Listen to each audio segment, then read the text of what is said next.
Okay, ready to roll? Okay, pass it back. Just for the sake of time, I'm just happy to take the report as read and then hand over any questions. Okay, councillor McCone.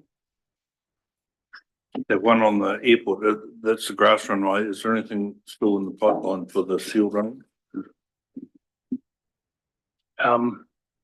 With respect to the sealed runway, once we've undertaken the aeronautical study, we'll be coming back to council to determine what investments it wants to make within that runway. Great, thank you. Subsequent question? Yes, I do. And so we had contract appointed for the HQ roof, clock tower and facade repairs.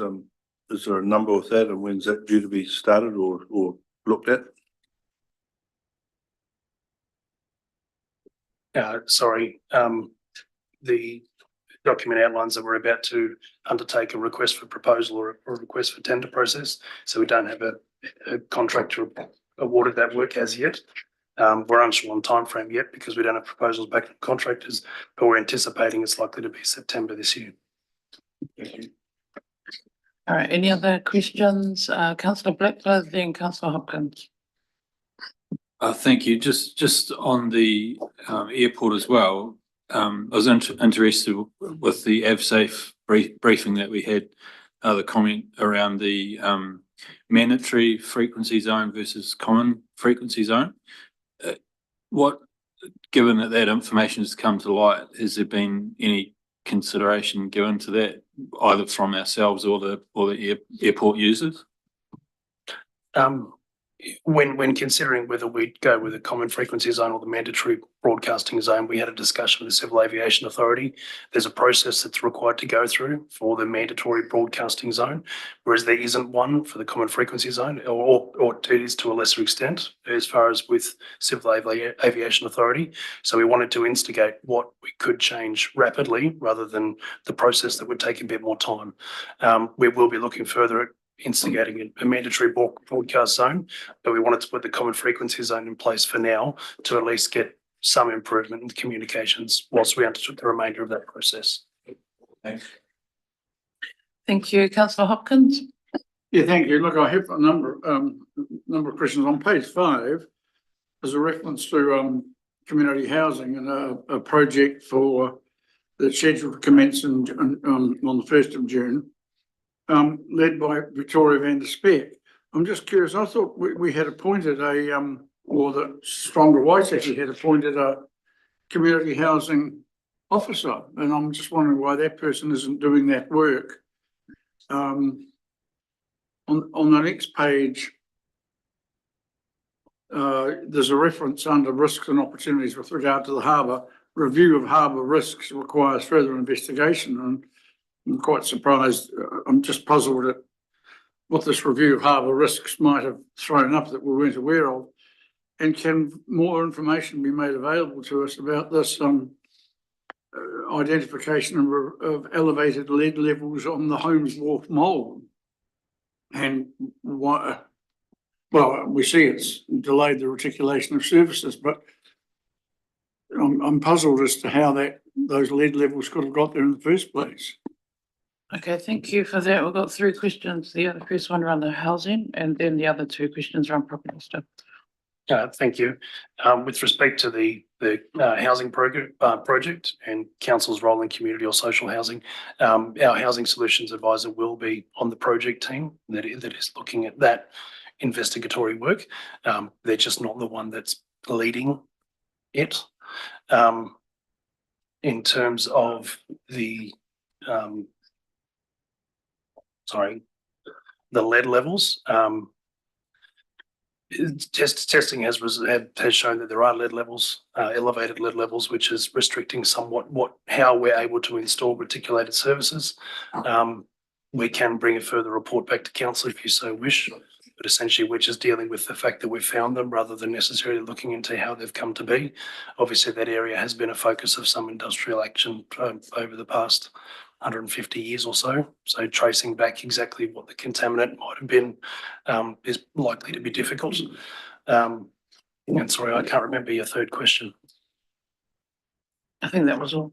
Yeah. I do have some other questions, Madam Chair, on other pages, but do you want me to ask them now or later? I might just pass it over to councillor Blackler. He's got a question, and then on this side we've got councillor Holding. Thank you, Deputy Mayor. Just the Oamaru Harbour compliance audit mentions that would be undertaken before before June 2024. So I just wondered if there'd been any kind of preliminary findings through that audit process, given the report was probably written, before it occurred. At this stage, I don't believe there are any. If there were, I'm sure that I would have heard about them. And sorry, Jim's previous question was around risks in the harbour area. There'll be something coming to council at a later stage. I don't believe now would be the appropriate time to discuss some of those. Thank you, councillor Holding. I think Josh, this one on the Cape Wombrel car park project I hadn't seen come through before. Is that just a renewal or what was it? Has it been an annual plan or what process has that gone through? Page 8.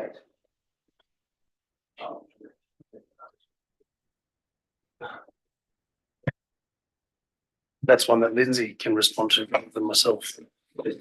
Just to answer your question, that's part of this year's annual plan project for Cape Wombrel implementation plan. So the money for that particular project is coming out of that funding source. Okay, any other? Yes, councillor Hopkins. Page 7, bottom of the page, Oamaru Public Gardens pond cleaning. Do we have any indicative costs for that at this stage?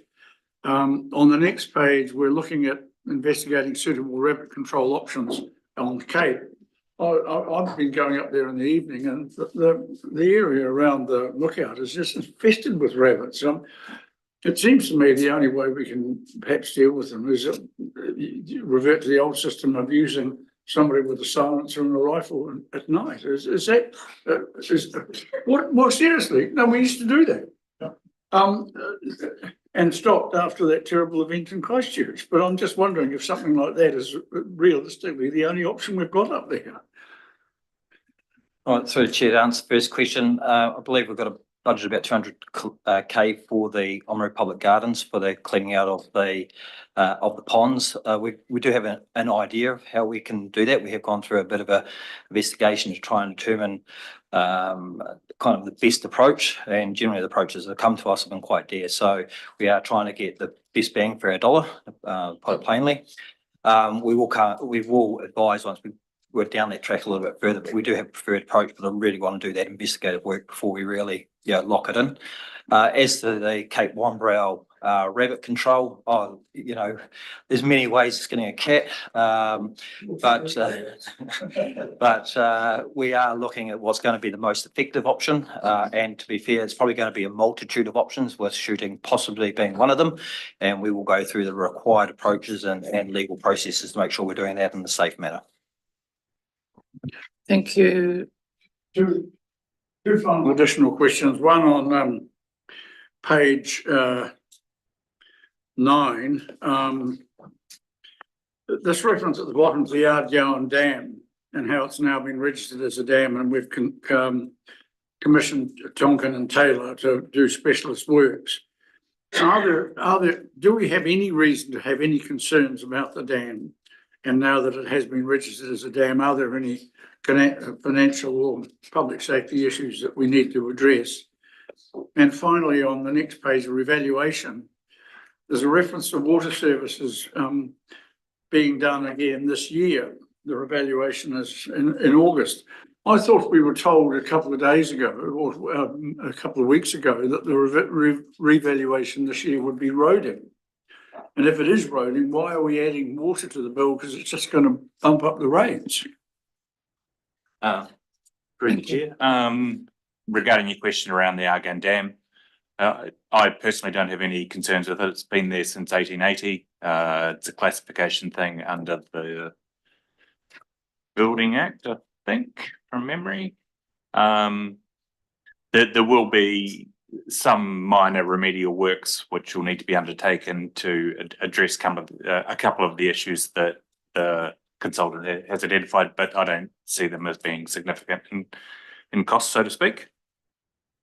In regard to the other one, the revaluation, I think the revaluation gets cast 1 July. So this is work in preparing for that. The valuation procedure that we set up is about 20 years old. So what we're doing is rehashing it to a modern standard. But it's been done through existing budgets. Oh, thank you for that. Councillor Linwood. Can I just touch on the valuations? Oh, yeah, sure.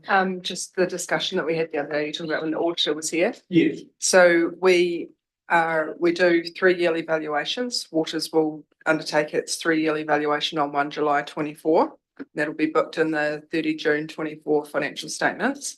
And then we also have decided to revalue roading annually because it is a similar cost to doing the desktop intervening years valuation anyway. So the roading team has decided that makes sense to revalue roading every single year, and hopefully that will fix any issues that we've had in the last few years with the audit's recommendation to do so, because there's such a significant movement in those 3 years. So if it's about the same sort of cost to do it every year, why not?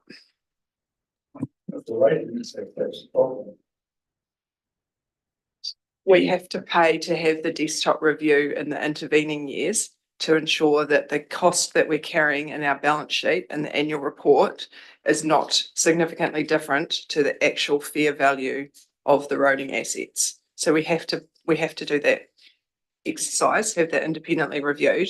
And what we're saying is we do a full-blown one every three years, and then they do this desktop review every the intervening 2 years. The cost is similar, so we've decided to do the full review every single year. And also last year when we made that decision, it was when we thought waters were going to be gone anyway. And so instead of having the blur, like the bumps of the three, only having roading every 3 years with waters gone, we thought that would smooth it out in the financial statements. Thank you. Thank you for that. Councillor Linwood, then Councillor McCone. Thank you. We're jumping around a wee bit, but can I ask a question on roading? Is that all right? Sure. Just reading in here, working on a parking solution for Hull Street, Lower Road, based on residents' feedback. Is that the area around Phoenix School? And what are the proposed solutions around that? Through the chair, so that was regards to a customer request about it's the lower part that goes away from the road, so it's the access road, and it's a very narrow strip where there's the road, the footpath, and the houses, and where people were parking on the roadway, there wasn't enough room for an emergency vehicle to get past, so people tend to park one wheel up on the footpath, but then that wasn't officially keeping the footpath open. But so we just did a letter drop with those residents, and we've come up with something that everybody's happy with, where it's a shared path similar to what's been rolled out in Dunedin in some places. So we're essentially allowing parking across the footpath, because it's not really a footpath. The main footpath is actually on the main road above. Thank you for that. Councillor McCone, you had a question. Sorry, just going back to Lindsay and Parks and Recreation, there's just a couple of comments more than anything. So as far as the pond cleaning goes, you know, one, I know it's a silly question, but is it necessary? But secondly, have we approached or talked to the contractors that service the dairy industry? Those guys and the dairy industry are very good now at getting water that needs improved water quality to a very high standard by the time it comes out the other end, and they do it very efficiently and very well. As far as rabbits go, sadly, I'm part of that generation that knew how to go out there and deal with those pests, and there's still some of those guys around. And if you wish, I can get you in touch with some of them that will accommodate and get the job done. I'll answer your second question first. Yeah, we've been working with ORC to identify, good operators in the area. There are probably some more capable, I won't say more capable, definitely some other people that can do similar sort of work. We just want to make sure we get we're getting value for what we're going to do, what we need to do.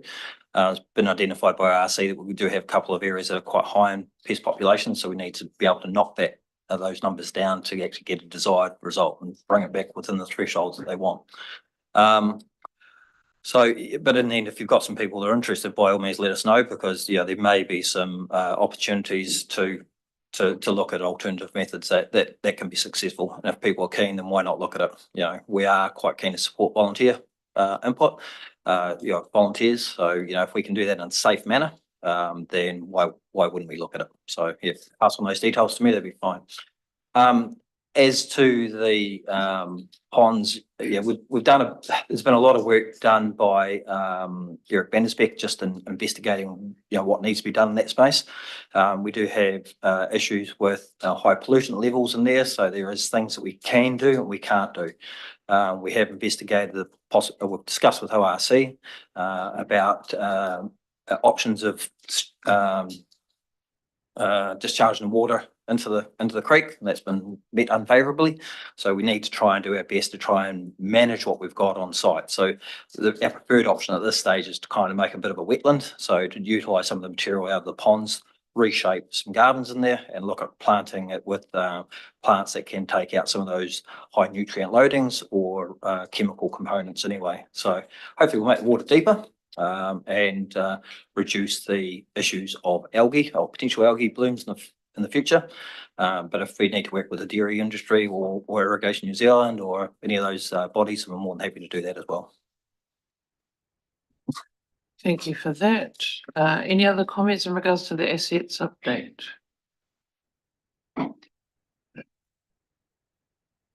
Great, thank you very much. Thank you. Oh, sorry, Councillor Holt. I will ask one more question, Lindsay, if that's right. Just in regards to the car park up the top there, is it just a resurfacing, or are you doing a rejigging of the whole area? Or? No, with removing some of the soil and flattening off an area and bringing in some gravel and just making up a surface for people to park on. I think from memory, we're getting about 10, 11 sort of car parks in there, and that removes some of that congestion at that Test Street end. But yeah, if you're wanting a kind of a bearing, it's as you go on the gate on that right-hand side. So we have had discussions with the North Otago Mountain Bike Club just to make sure that what we're doing isn't going to impact with their activity, and they've been supportive of our proposal to date anyway. So we have worked with interest groups up through that way anyway.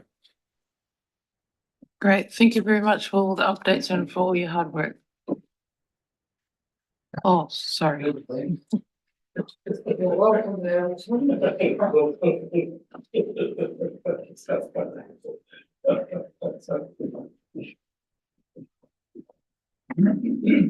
And next we have an update from our Heritage, Environment and Regulatory group. So welcome and thank you. So take it as read and any questions.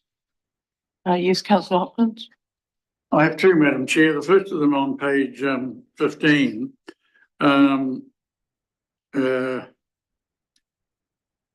Sorry, I think it's page 16, forgive me. Yes, it's perhaps a question to us as much as anyone. Under the compliance and enforcement policy, there's officers presented a draft compliance and enforcement policy and draft revision policy to the government's team during a workshop on 26 April 2023 and are awaiting feedback. I think we have discussed it at least once since. But I'm wondering if at this point we can either timetable ourselves to actually provide feedback and adopt a policy, because I think we need to move up on that. So I'm not quite sure who the question is directed to, whether it's can Mr. Palmley facilitate it for us, or do we need to resolve that ourselves? But I think one way or t'other, we need to move on the matter. My other question is on page 18. By the way, I like the idea of all of these waste minimisation things that are going to happen in June and July. I'm looking forward to the second-hand natural fibres fashion parade and nominate Councillor Percival as one of the stars of that parade, if he's willing to take part. I think that we need happy people taking part on the catwalk, but there's a reference to, on page 18, there's a reference to council's elected members were briefed on a draft of the curbside collections investigation. Discussion paper went to the meeting on the 28th of May where council decided to progress this matter to a business case stage. the subsequent business case will provide council with detailed information. What I want to know is have we decided who will conduct that business case? Can we have more information on that, please?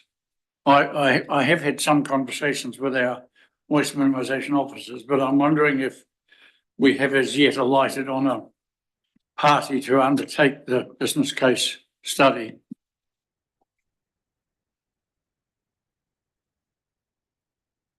Thank you, Councillor Hopkins. In Roger Cox's absence, I can probably find the information out and come back to you on that.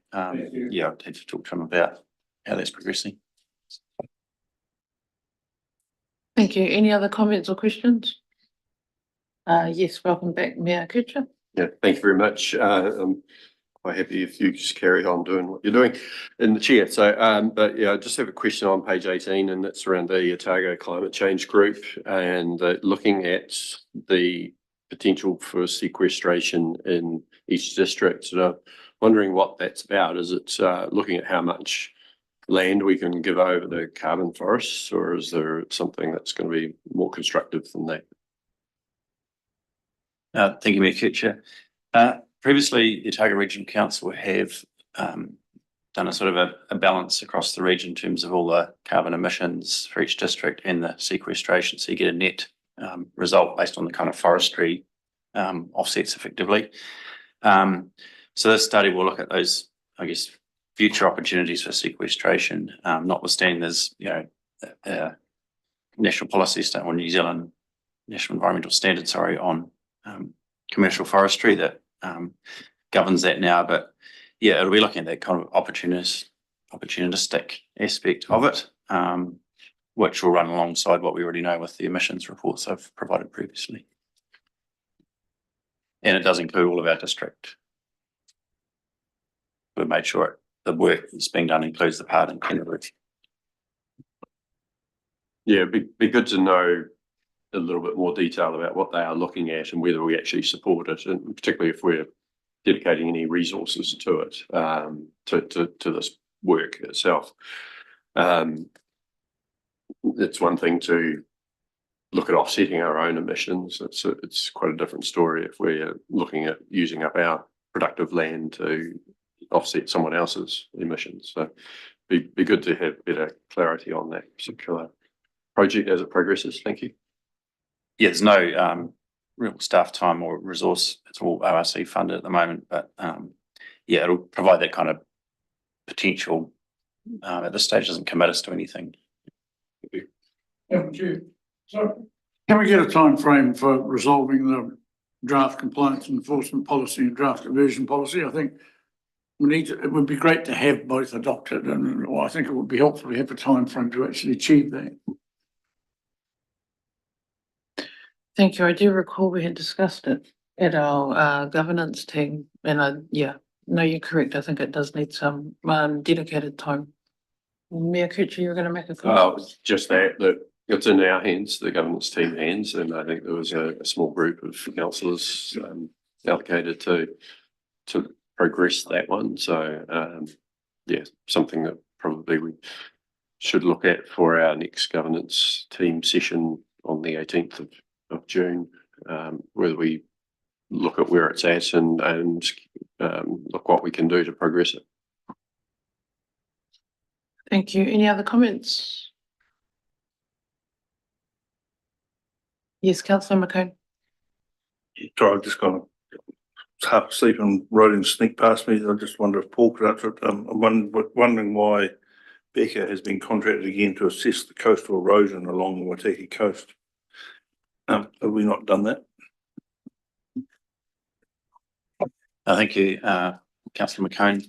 This is a project I think Eric Vanderspek's leading, and our climate change advisor is providing input from that aspect. So there has been work done on, I guess, some of the impacts on the roading in the past, and this is looking at the entire coastline and other things that might be affected. So it's beyond just roading; it's all the other infrastructure and assets, property we may own. And yeah, modelling on those future scenarios that ORC have done as well to inform things like the district plan, etc.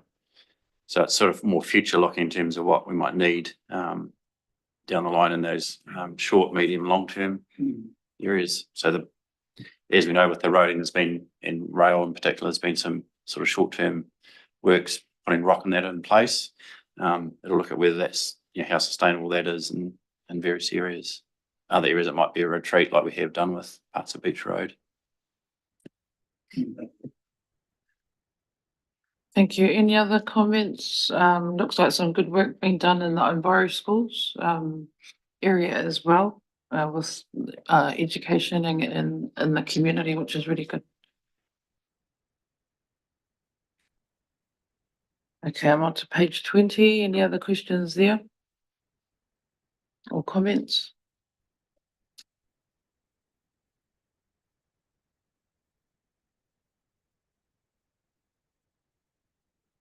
Okay. Thank you very much. And welcome to our to Chloe Searle, our next update from People and Transformation Group. So thank you very much. Report taken as read, and any other comments that you'd like to make, any other questions from the governance team? Just to introduce the update, one thing that happened subsequent to publishing the update is that we saw that the Ministry for Culture and Heritage has made some changes to their funds in the future for regional culture and heritage, but we have been assured that the grant that we were allocated last year of $6.5 million towards our stage 2 project is secure. So just wanted to provide the governance team an update on that, given that has been in the communications from the ministry. Thank you for that. Any other comments or questions from governance team? Page 22, page 23. Yes, councillor Hopkins. Yeah, sorry, page 23, yes, just bear with me. I did have a question, yes, Microphone, please. Sorry, forgive me. The reference dog registrations at the bottom, the application appears seamless for the customer, but it is very manual and a time-consuming process for the CLT. It would be helpful for us, I think, to know how time-consuming it is. So if any information about that can be provided, perhaps at a later date, I'd appreciate that. I just pass a general comment on that and many other time-consuming processes. We're looking to get as much automation in there as possible as part of the transformation. So, yeah, we can probably provide some information on that, but we're hoping that'll be out of date pretty quickly. Okay. So, okay. Don't bust it out. That sounds good. Then the transformation program is working.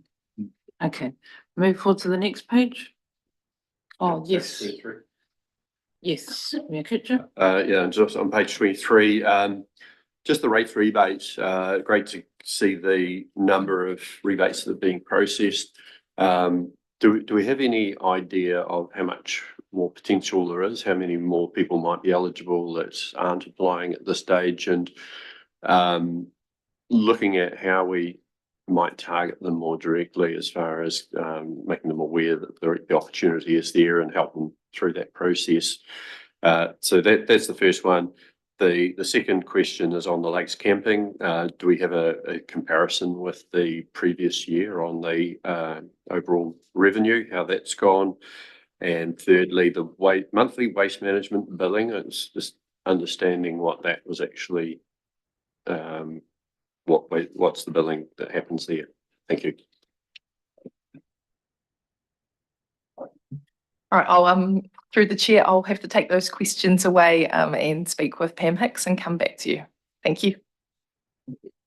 In terms of the rates rebates, from a finance perspective, it's something we're working hard to capture everyone we can. It's hard to identify absolutely everybody, but recently we went through our list of everyone that had applied last year and sent reminders in the forms out to people, told them where to get the forms, to proactively get people thinking about it and remembering to do so again this year.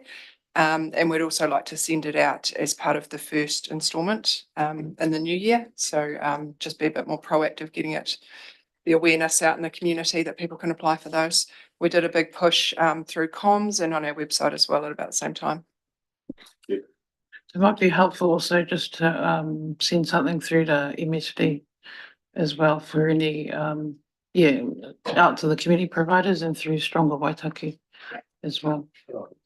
Yeah, through the working income through the senior person. Looks after the senior citizens.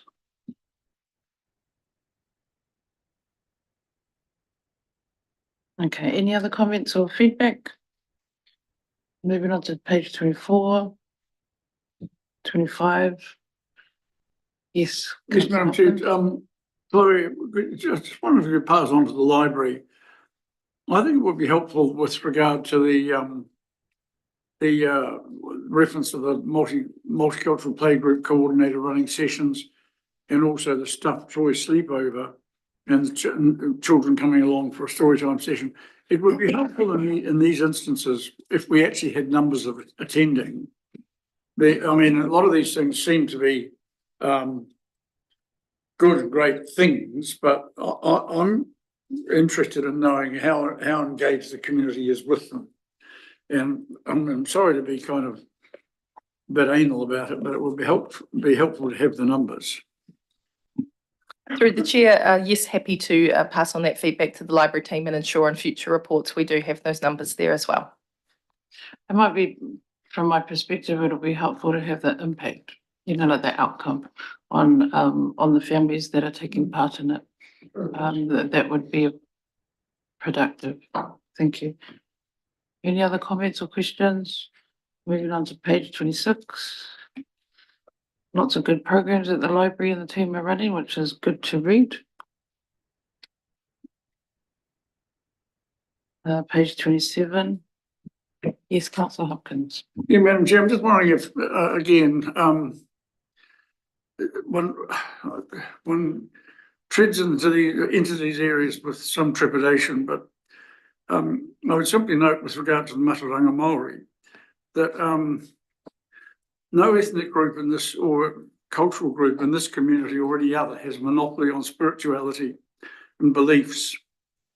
And I'm just curious to know what, if any, steps the library has taken to acknowledge, celebrate, and inform people about the spirituality and beliefs of other cultural groups, in addition to the focus on Karanga, Karakia, Waiata, Motiatia, Haka, and Kai. Through the chair noted, and again, we'll make sure we can include things in future reports. And certainly, to my knowledge, obviously there's been quite long-standing engagement with the library with various language weeks through the year, and there'll be other engagements too. But we'll make sure we bring that forward into the updates. Thank you for that. Just moving on to page 28. Do we have anything in the community around Matariki? Any big events or anything like that?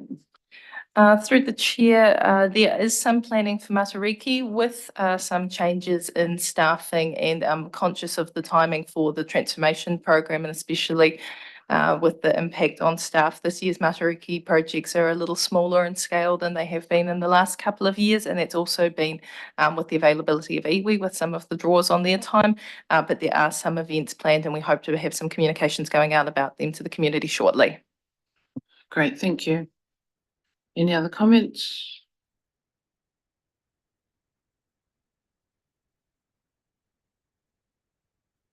Okay, Omere Opera House, page 29.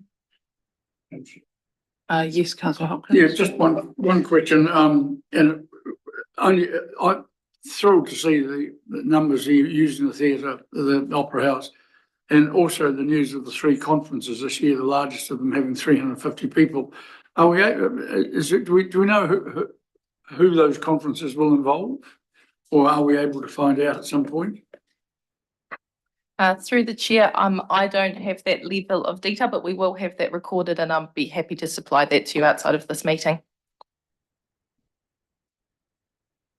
Great, thank you. Any other questions? I'm on to page 31. Yes. 31. I'm sorry, Chloe.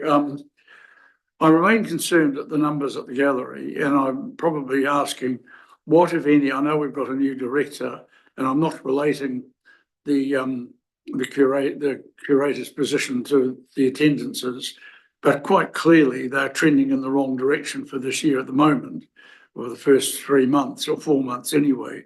So I'm really, at some point, is it possible to have some advice presented to us as to how or what proposals are being considered to actually get the gallery attendance numbers up, please? Through the chair, perhaps my graphing is unclear, but the numbers for January, February and March are all higher than they were for 2022 and for 2023. So I believe they are trending in the right direction. The number for April is lower than it was in 2023. There are a number of things that can drive that. It can be when we time our exhibition changeouts. So as a small team in a small space at present, when we need to do a full gallery changeout, we are closed for a couple of days during that changeout, which impacts visitation. We've also had the work on the ANZ Bank, which has affected some of the people passing by the building and their ability. I mean, there has always been access. ANZ have been really good about that. But for casual visitors, the whole site of it can just put them off visiting. And it also depends on the timing of school groups and their activities. So there are a number of different drivers for that. In terms of future action, obviously, it's an important thing for us and our team, and we will be working with our new curator, Anna, on what further we can do to be driving exhibition attendance through our exhibition programs and our public programs. Because it's, of course, we are passionate about what we do and we want as many people to see it as possible. And I would encourage our councillors to visit the gallery and invite their friends and family to do so as well. I do that regularly. Yes, I wasn't targeted at you, Councillor Hopkins, just in general, it's lovely to see people. And there, I've also, on the previous question, Francis at the Opera House has just popped up with the conferences. So we have the New Zealand Teachers Conference with 150 attendees, the Grasslands Conference with 350 attendees, and then the Wayward Women Conference with 100. That's really good. Thank you for that. Where does Councillor Hopkins register for that? On Grasslands. Great, thank you very much. That might be all the questions and comments that we might have for you today, Chloe. Thank you to you on the team. Thank you. Thank you. Okay, we'll move right to 1.4 Finance and Corporate Development Group update. I feel like we've been talking about money all day today. I'm mindful also about the time, even though we started late at 1:15, but yeah, take it as read, and any other comments that you'd like to make and any quick questions from the floor. Yeah, I'll take it as read. So the key areas of focus, obviously the annual plan we've talked a lot about this morning, going into the long-term plan. So work is still going on in the background for that, and hopefully we will have a better process for working through projects and some nicer tools to use and prioritise our spending over when we prepare for the long-term plan. So watch this space. Annual report, we are starting to prepare for that. Our interim starts on the 24th of June. And then I guess the other thing that isn't highlighted in the report, but I just wanted to emphasise the how we're tracking against budget, our financials for the year, just bearing in mind for the next month as we wind up to 30 June, we are about 10 million behind in revenue. Principally due to the not receiving the funding for the Sports and Events Centre due to timing, obviously, that'll happen next year instead. And there's a few other lower revenue streams, external funding, bits and pieces. And then we're about 3 million higher than we budgeted to be for expenditure as well. So that's to do with the timing of the project reclaim, insurance, electricity, general cost increases. So I just wanted to emphasise that we are sitting at about 13 million behind where we expected to be. We expected a profit of around 5 million at 30 June 24. So I just wanted to highlight that now as we start to pull the finances together, and you'll see those numbers coming through in draft in July before they get audited in September. Thanks. Thank you for that. Yes, Councillor McCone. So just to get my head around that, Amanda, so we're 13 million OD as a balance sheet. What are we as just a current account right now? So 13 mil behind is our operating, where we sit operating wise, revenue minus expenditure. And so, yeah, in terms of the balance sheet, we have a few mil in the bank for our up and coming creditors runs. There'll be a big push before 30 June to finish capital projects and things like that. yeah, there's a few timing differences. Obviously, a lot of projects span 30 June and we're working through that at the moment. But we are also behind in our capital spending as well. So we touched on that earlier this morning. There'll be a bit of carry forward. So yeah, the balance sheet, while the debt is higher, the assets are also lower. So it's something that we'll be looking at closely at 30 June as we set the budget for the start of the 10-year plan. Thank you. Yes, councillor Hopkins. Yeah, two questions. One, noting that I bridle at the audit cost, maybe at some stage it would be helpful if we could get some, I'm curious to know what the relative cost of audit for the really big metros are relative to ours, because I rather suspect that audit costs have a higher impact on us and our total budgets than them. But if somebody would be able to produce that at some point, no rush, I'd be grateful. On page 38, there's a reference to homeless and rough sleepers. In the past 6 weeks or so, a small number of people have come to notice who are either choosing to sleep outside in tents, closed up buildings, or due to life circumstances have little choice. Do we know how many people are doing this, please?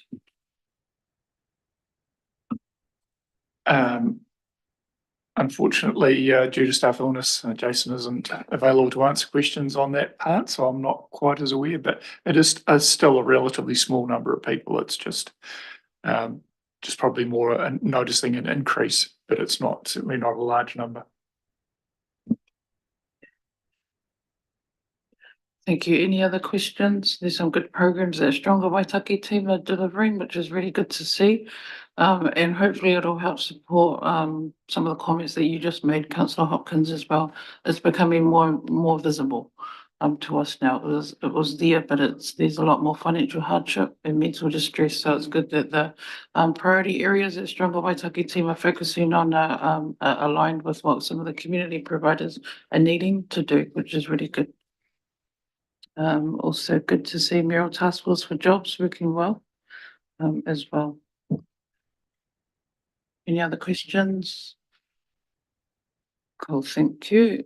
Thank you very much for the update. Thanks.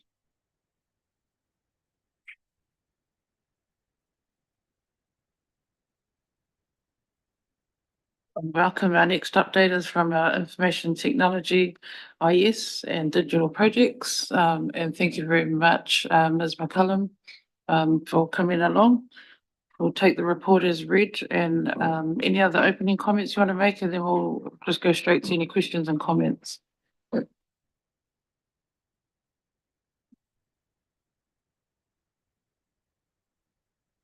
Yes, councillor Hopkins. Sorry, two questions. And look, forgive me, I don't mean to focus on the negative, but clearly the things that we should be concerned about, and congratulations for all the things that are on track and are working or have been deliberately paused or whatever. But I'm just wondering if somebody can allay my concerns about the at risk and behind schedule advice regarding the SharePoint Hive project and also the digitisation of property records, which I think everyone's agreed is a really important thing and something that we would really like to see implemented ASAP. So how serious are these at risk and behind schedule matters, and how are we addressing them in the case of both the SharePoint Hive project and the digitisation of property records? Thank you, councillor Hopkins, and through the chair. Just to let you know that the digitisation of property records is actually on green overall. We have the issues that you see around being behind schedule is around that our resources are also being used on the transformation program. So this does slow some things down within the digital area. However, we have focused, so I'm looking at page 43 now, just so everyone's aware of where I'm at. If you look at 43, you'll see that property records has been our priority to get that up and running. So we have now got Canon, who's going to be partnering with us as our outsourcing partner to do this property records digitisation with us. And that is why things are now going on track. So yeah, next time I report, those will be green, unless something happens that I'm not expecting. On page 42, you'll see that we're actually using the same resources for the digitisation of the property records project as we are for the SharePoint and Hive project. So in order to get our progress on the digitisation, we've unfortunately had to slow down in the SharePoint Hive. So now that we're getting on track with the digitisation of property records, that team are now about to start their focus on SharePoint and Hive, and you'll see those start to come into an alignment with green and being on track. Thank you very much. Thank you very much. Yes, councillor Blickler.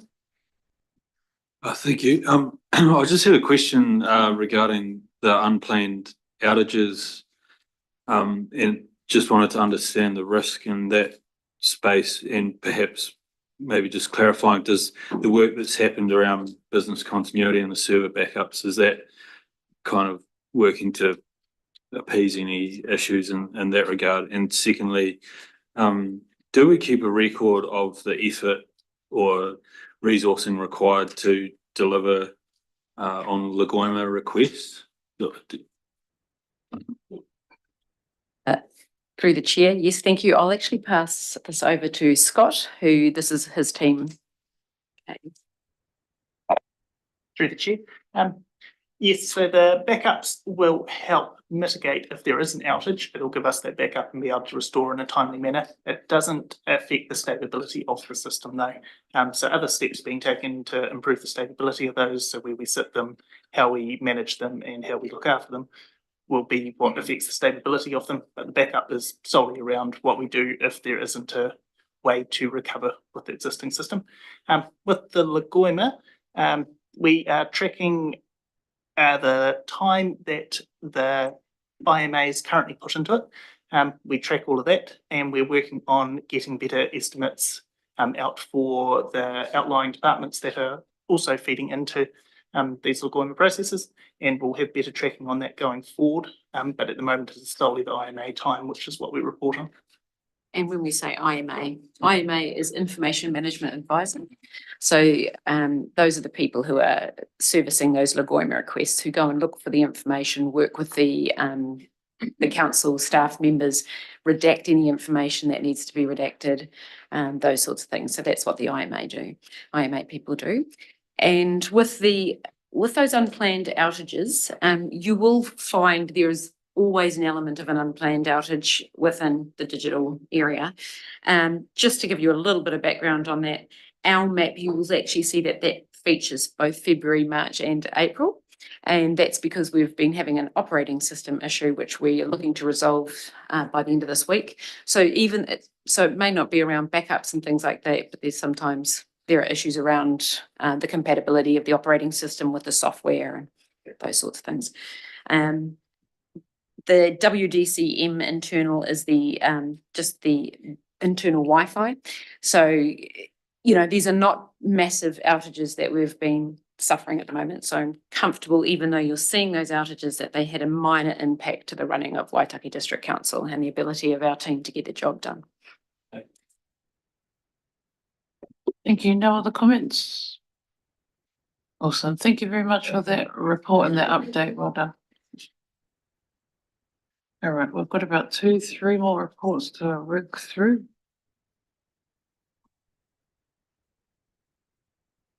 And welcome to our economic development team.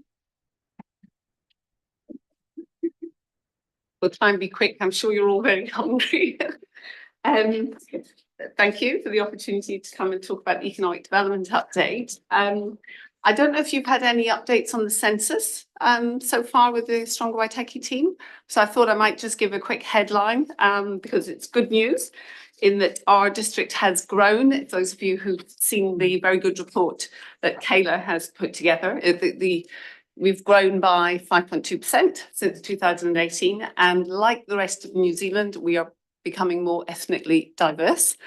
Particular strong growth in Pacifica population. So we've grown from 3.8% to 5.5% of our population is now Pacifica, and Maori from 8.2 to 9.5. So still quite a bit behind where New Zealand Inc. is, but it's great to see that diversity. Interestingly enough, too, the European population is in Oamaru has declined, again, in line with New Zealand Inc. from 88% to 85%, but still significantly above where the rest of New Zealand is. So the rest of New Zealand, 68% European. So that, if you might recall, when we had an Infometrics presentation a few months ago, they were highlighting that and also highlighting the older population too. And I would just mention here, this is just the first cut data. There's going to be more data coming through in October and November, specifically with more detail about families and households and income and jobs. So we'll be really looking into that to see, well, the new people coming into the district, where are they living, and where are they, what jobs are they in, and what sectors have benefited from their attraction here. So, and that data will still continue through into 2025 too. So it'll be an ongoing project, but we will keep an eye on anything that's of interest from an economic development perspective. So I thought that might just be a useful little bit of context up front. Thank you. Just a quick comment. We had the regional manager from Stats NZ visit last week. Oh, cool. She said that you're able to actually request some customized, like stats. So it'll be good if there's specific information that you want in regards to Waitaki, that might be helpful. Cool. Thank you. Chair, you. Okay, thank you. Take it as read and just open it up to questions. Yes, and I think particularly given the discussion this morning, in the reports today, we've got a lot of detail on all the projects that we're spending Better Off money on and what the projects are. So very happy for any questions on that. Thank you very much. And Cindy, I should say, is here as placemaking lead because she's driven a lot of that placemaking work. So Cindy's very happy to answer questions. Thank you, Cindy. Councillor McCone. Yeah, one's a question and one's a comment really. So one is why we got Barker and Associates giving us CBD master plan is the question. And secondly, as far as the vacant space activation, that's commendable, but I'll just give the warning that, pop-up shops and current times of hardship are actually competing against the people that are there for 12 months of the year that are trying to pay their rates and their interest and everything else. So you're actually taking that discretionary spend away from those people. So I'll just make that comment. Cindy, do you want to talk about that? Well, I'll respond to the comment first. The vacant space program is designed specifically to not compete directly with existing businesses. And anybody who is doing a pop-up that is selling anything does have to pay some levels of rent or the power. And that's a agreement that they have with the landlord and between the pop-up project. Most of these projects will be community-based or not have any kind of income coming into them. Great, thank you. Any other questions? Yes, Councillor Hopkins. Yeah, Madam Chair, separate pop-up shops, perhaps, if you can give us any indication. I mean, I like what's included on page 45 and 47. There's a reference to 10 startups having received bespoke assistance. I'd like, if you can give us information about what those startups are, it would be helpful. I think more information on the 5 community-driven pilot projects on page 45 would also be very helpful. The Heritage Building Activation Forum, streetscaping and public space, the new experience for visitors and locals, including the Underland Art Trail, and the community groups who might be interested in pop-ups. So those are things that I think would be benefit us and the community at large, I think, if we could get more information. Thank you. I'm just mindful of just the time that we have. I'm just asking to have more information. And I just wanted to respond to Councillor McCone's earlier question, which we haven't responded to yet. Barker and Associates are currently working on the master plan. You're invited, and I know you're coming next week, Councillor McCone, to a workshop where we'll be working through, master plan and the catalyst initiatives that we want to come out of the back of that. The reason that we've chosen Barker and Associates is because they previously did the spatial plan, so they're very familiar with the context. And the role here is to link up all the strategies and plans that we've got that are currently disconnected. So it's looking at the economic development plan, the building strategy. It's understanding current development opportunities that are already underway and trying to link and leverage them all together. So, but we've chosen Barkers because they were best placed. They understand the context and they could get a flying start. So that's essentially on that one. On the vacant space thing, let's just go back to that one. So it's a six, as all these projects are actually, Councillor Hopkins, because you talked about the CBD revitalisation ones here. These are really working very closely with the community to get to encourage the community to work with us to pilot some new approaches. We will see on the back of the pilots whether or not they're successful, and then we can look to roll them out. We'll come back to the CBD revitalisation ones, but did you just want to comment, Cindy, on the vacant space question? Well, the business startups, we've had about 30 plus inquiries, just interested in learning more about what the vacant space program is. Within that, we have met with at least 3 business startups, one, and mostly they're not really pop-up material because they really are beyond doing something that temporary, or it's not the right type of business to be in a vacant space. There was a couple who are making cookies, and they're now currently doing Saturdays at the Waimate Farmers Market and Sundays at the Oamaru Market. And that was actually one of the suggestions that we gave them, was to try their hand at marketing and get to build their brand first. So, and then the other 2 we passed those on to Rebecca to further meet with them and see how else they can help through her programming. Yeah, and it's probably also worth noting one of the other opportunities we're looking at for vacant spaces is to use them to support some of the council activities. So Cindy's working very closely with Lucianne on a waste-free Waitaki opportunity, where Lucianne's got some really interesting plans, and that's looking to activate probably in July. No, actually, sorry, at the end of this week. End of this week. She's got numerous programming, and so so she'll be taking up the space at 179 Thames Street, the old Health 2000. So, but the goal for that is to try and have her in for a longer period of time, because she does have 2-month programming, and the one in July and August is going to be around slow fashion. Great, thank you. Any other questions in regards to the report? Great, thank you very much for the great update and the report and for all your work. Thank you. Okay, a couple more reports.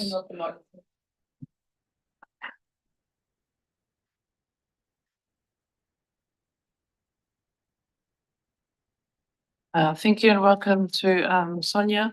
The report taken as read. Any questions or comments? Sorry, I do have a question. Look, Sonia, I know we've agreed to doing the resident survey in a different way, but I am concerned that the way we're doing it, and with the fact that we're opening the survey to all residents, is going to actually drastically amend the kind of the baseline information we get. And it may expose us either to angry people who want to point the needle that way, or pro people who want to point it the other. We have had a system in the past that's given us a consistent year by year result with measurable changes based on an agreed system. How are we going to prevent contamination of the outcomes and conclusions, and how are we going to prevent getting effectively unreliable information as a result of the way we appear to be prepared to do it? I'm not sure that we can prevent that. There's always going to be people who are venting issues. I think probably Mandy and the strategy team will be able to talk a little bit about the issues that we had with doing it the old way. You're right, it's going to be a different set of data this time, but we feel it's going to be a lot broader. It's a lot more kind of equitable, I guess, giving everyone a chance. We get people not just off the electoral roll, anyone residents in the district, people will have to still have it's not anonymous, people will have to put their name and address in there if they want to be in for the prize. So they'll have to, to an extent, back up what they're saying. But it will provide a good baseline going forward. I think we might have to, in some ways, look at this a little bit like year one, but we'll, it is, we won't know until we've done it.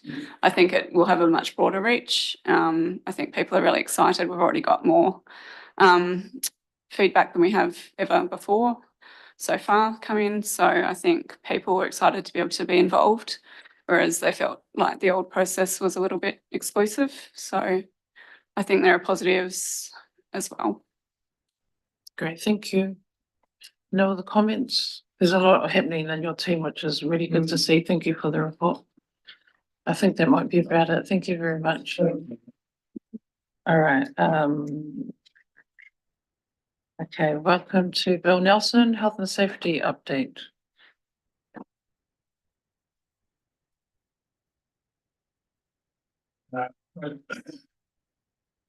I'd just like to update the report in the COVID area.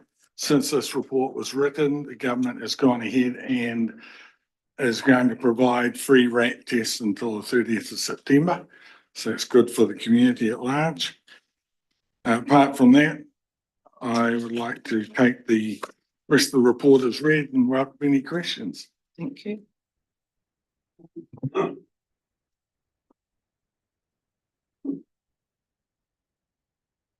Yes, Councillor Holding. I guess, Bill, concerning part is page 60 of your asterisks at the bottom there, the nature of abuse incidents becoming nastier. Is there a trend or a reason or? Yeah.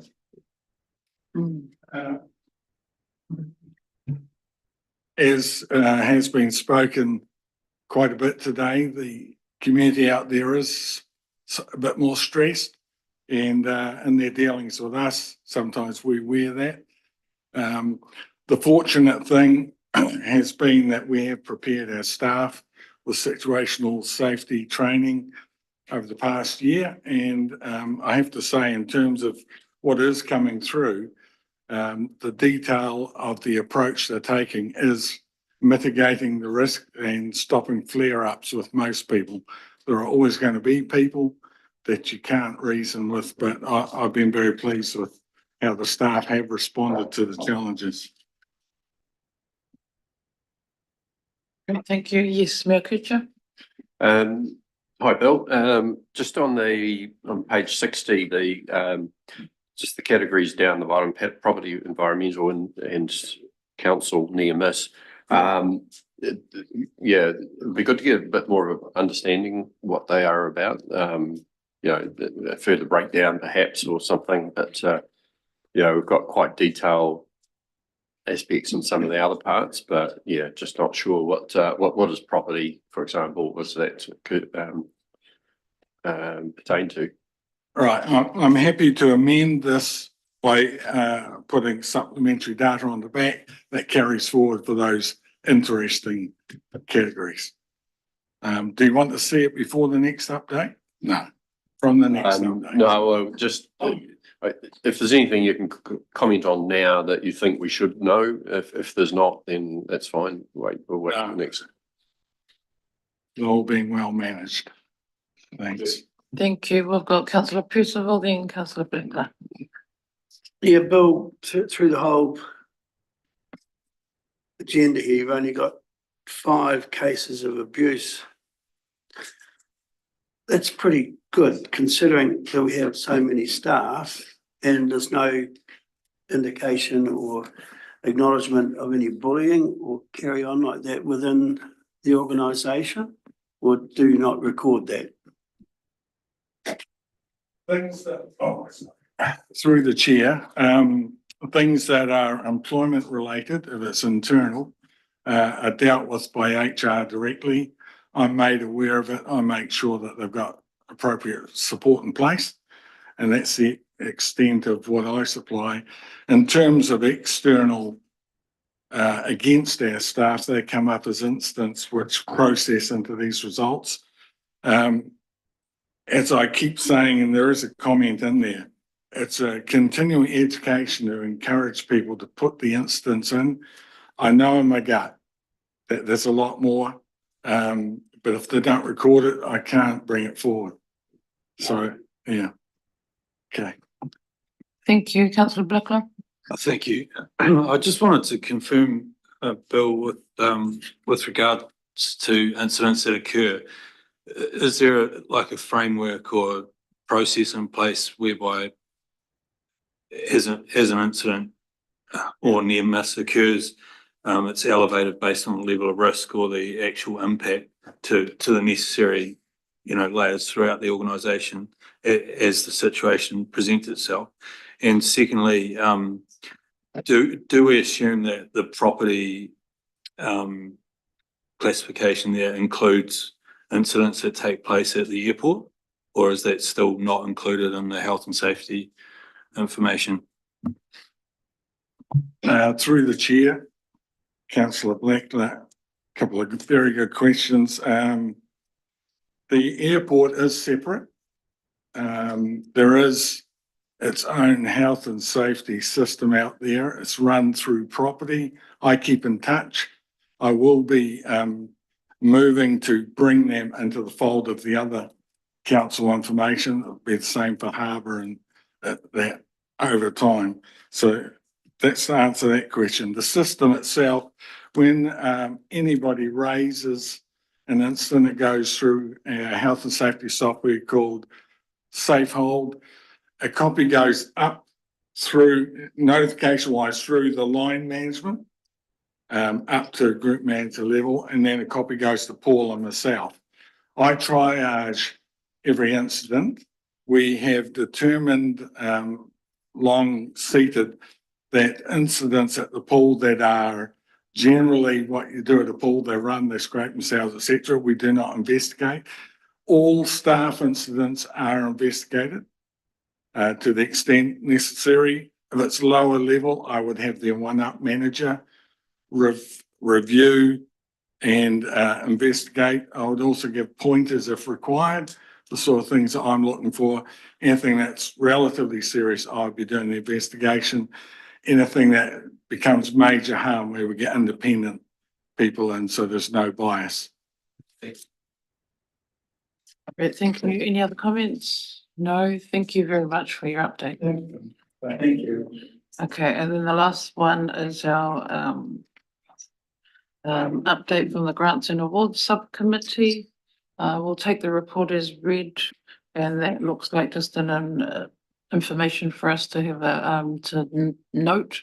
The chair for our Grants Committee, any other comments that you want to add to this before we wrap up? No, just that there's been a really good number of applications. In the recent rounds, we continue to be well oversubscribed and have a lot more applications than we do money to give out. Just of note, you were Madam Chair, you're asking about the Matariki and what the library was doing. Some of the funding that we actually gave away in March was as part of the Creative Communities Schemes Festival Fund. So we received a one-off payment of $9,248 and $3,250 went to Damien McNamara for his organisation of the Matariki Festival locally. So he's basically carrying on from where Culture Waitaki and the Waitaki District Library team have already built on, and continuing what's been a fantastic event that they've been pulling together over the past 2 years. So. That's awesome. Well done. Thank you. And it's really good to see all the different community groups that are applying for it. And it's good to see that they're actually, it'll be nice to try and increase any allocation that we have in future, but it's good to see it's well utilised. Great, thank you. I think that might be about it for our activities update for today. Thank you, everybody, and thank you again to our team for all your hard work, and we look forward to the next